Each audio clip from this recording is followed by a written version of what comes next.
Pemirsa, es jeruk Sweet Bonanza yang dijual di samping perpustakaan Kota Lubuk Linggau selalu ramai didatangi penyuka minuman dingin setiap harinya. Selain rasanya yang manis dan segar, harganya pun ramah di kantong. Siapa yang suka dengan minuman manis dan segar?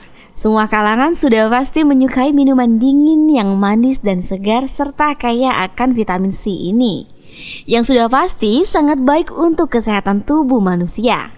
Es jeruk Sweet Bonanza di Jalan Garuda, Kelurahan Bandung Kiri, Kecamatan Lubuk Linggau Barat 1. Es jeruk Sweet Bonanza ini cabang kedua dari es pokat Koco Aldino. Dan usaha ini sudah buka sejak Desember 2021 lalu. Dan sekarang banyak pencinta minuman dingin yang membeli es jeruk Sweet Bonanza ini. Es jeruk ini dijual seharga 5.000 per cupnya. Rahman, owner es jeruk, mengatakan es jeruk ini banyak mengandung vitamin yang sangat baik untuk kesehatan tubuh. Dalam satu hari, es jeruk dapat terjual sebanyak 100 cup sampai 200 cup. Tapi jika tidak hujan, es jeruk ini berbeda dengan es jeruk lainnya karena jeruk pilihan yang sudah pasti manis. Dan setiap harinya, jeruk ini didapat dari agen yang mengantarkannya langsung ke rumah. Rahman ingin usaha semakin maju dan untuk pedagang lainnya tetap semangat menjalankan usahanya. Banyak kandungannya, yang pertama vitamin C, ya kan, bagus lah buat kesehatan lah. Lagi kalau cuaca panas, cocok lah pokoknya.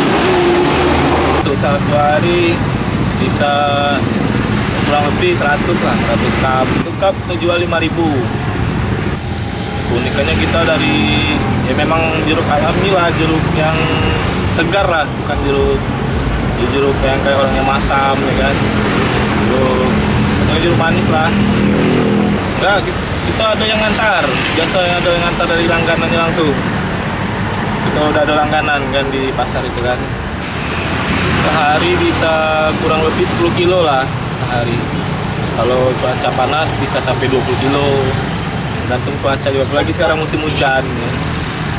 Harapan kedepannya buat kuliner kaki lima, semoga apa ya, pokoknya semangat lah meskipun cuaca hujan buat pedagang es yang lain, ya kan. Kita harus semangat, jangan mengeluh, itu aja. Yolanda Monika Putri, Silampari TV melaporkan.